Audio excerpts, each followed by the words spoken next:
Well, you have to introduce yourself now because you are a legend when it comes to pan in St. Vincent.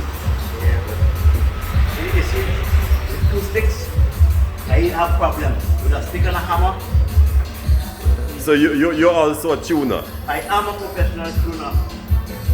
I became a citizen of Trinidad and Tobago because of that in 1972. Wow. You know, I could do other things, you know. In 71, I went to Jamaica and put pan in schools, carried from Trinidad and Tobago in 1971. In 1971. So what you're doing in St. Vincent now is nothing new to you. No. Because you're known for starting a lot of the CD pan in different schools. Too. You know, come here and do it. But then,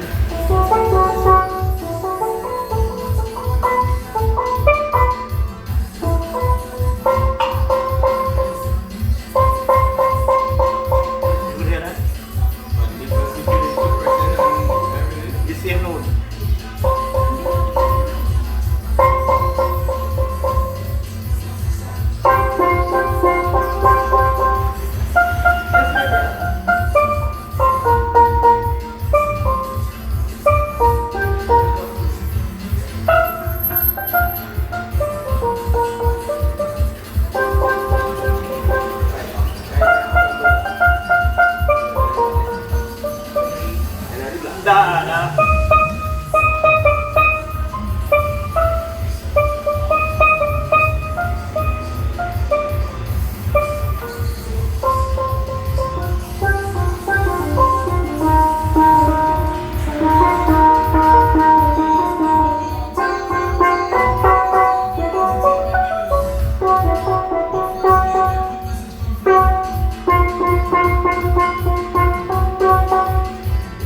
You hear the difference between the pan? Yeah.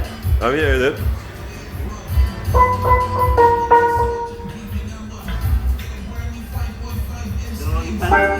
Only good.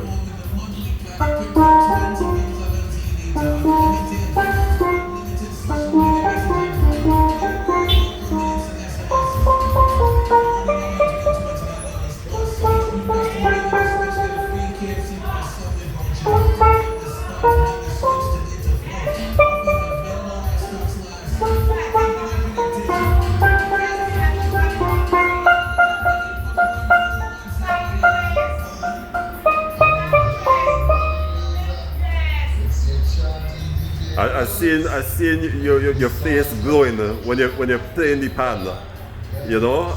Well,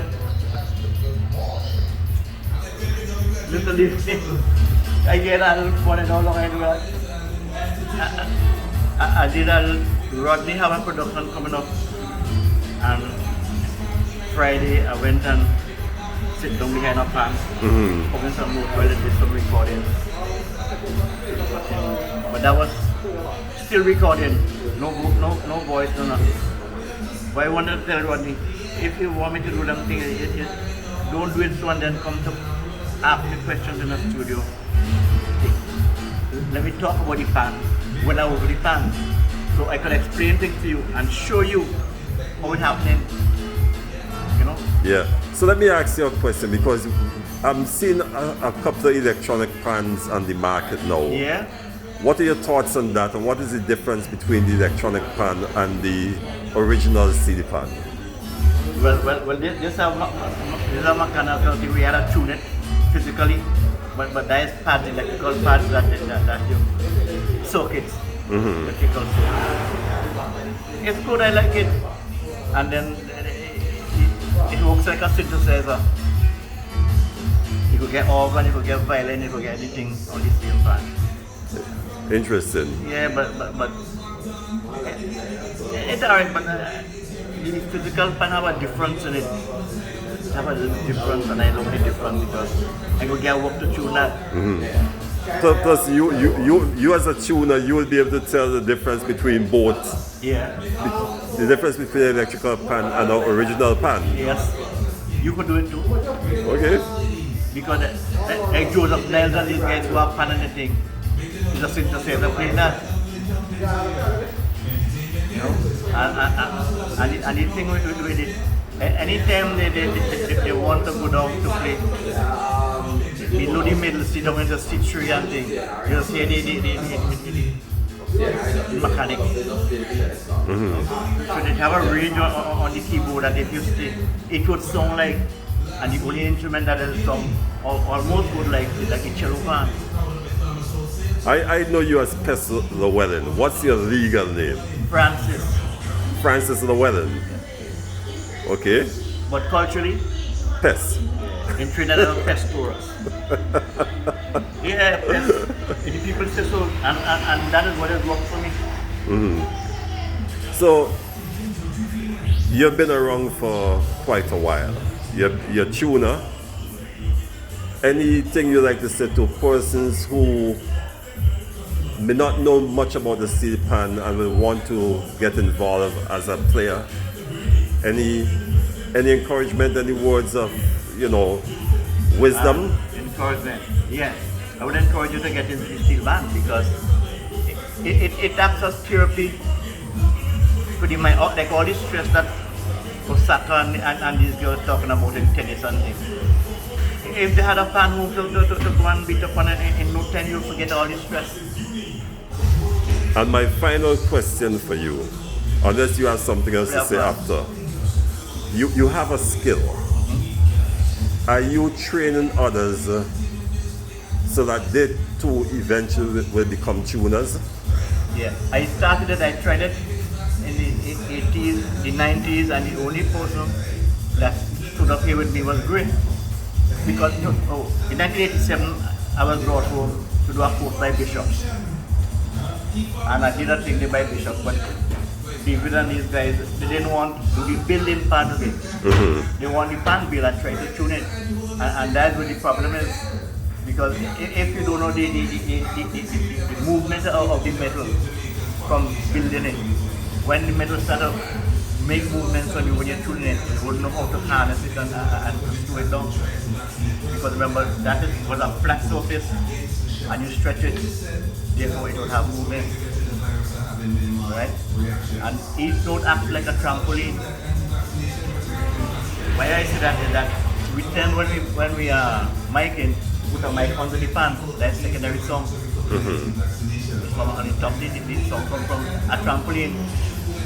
It back up. So the fan note acts like a trampoline, so you have to put the mic over your fan to get clear thing. But when your mic below, you have to put adjusting on your system to get it to come back normal because there's a secondary song that's going out there. I don't know if you understand. I'm learning, but I follow the logic. Yeah, it is. Each note acts like a trampoline. As a tuner, all tuners know, you'll be tuning a fan from underneath, a note from underneath.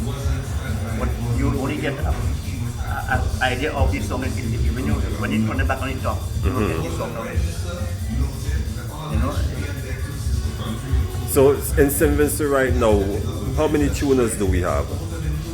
Well, we have two coming, and they're still to finish. But so far it's only me, and you have Rick, but our boy there. And you have two young policemen, Patidan's son, and one of Tanisha's sons. Then the police force, they were the trainer, actually 2 years ago. But they didn't finish the COVID thing, they didn't finish, they did the basic thinking and the grooving and stuff. But now to get up, to examine them where the tuner is concerned, the COVID threw it down. Oh, the COVID put a damp on I would that. like them to go and come back here and do a thing because it has work for them. Yeah. Interestingly, in a conversation with Muddy Knights, who built those pans, he did mention the name Tall Boy, and you just mentioned the name. He said he learned his craft by working with Tall Boy.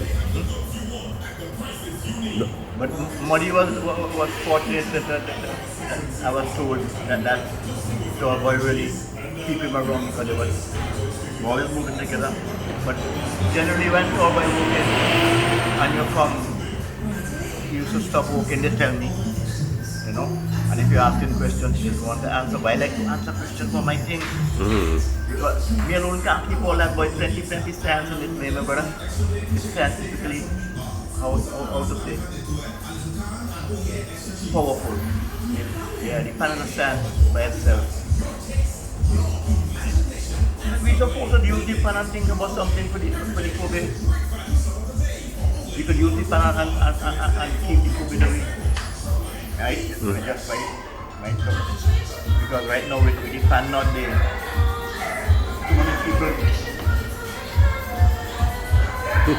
Yeah. But with the pan, you could doing some stuff. Your thoughts on the pans, because they're made locally by Muddy Yeah, Knife. Muddy Knife, they're good. You just have to do some touching on that So one. you give it your stamp of approval. Yeah, I Muddy, yeah, man. He working good. And he braver than me. Why you say braver than you? He ain't gonna make no pan and put yourself. You have to come order a pan and they make it for you. Okay, I see the difference. Yeah? Like different. Yeah. Put the no sale, we look hope to buy. You want Bob to do that, my brother? He did indicate it's a lot of work. Yeah. When you have a flat surface and you want to carry it down in a concave. Yep. But pan, exciting. You ever taken rusty plate?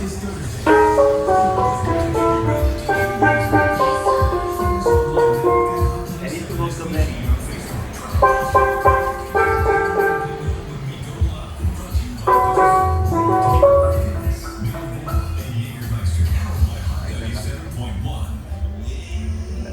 Well, Mr. Llewellyn, this is the first time I've actually sat down for a while and spoken with you, and I really appreciate it. Huh? Yeah, man. And thanks for sharing your knowledge, man.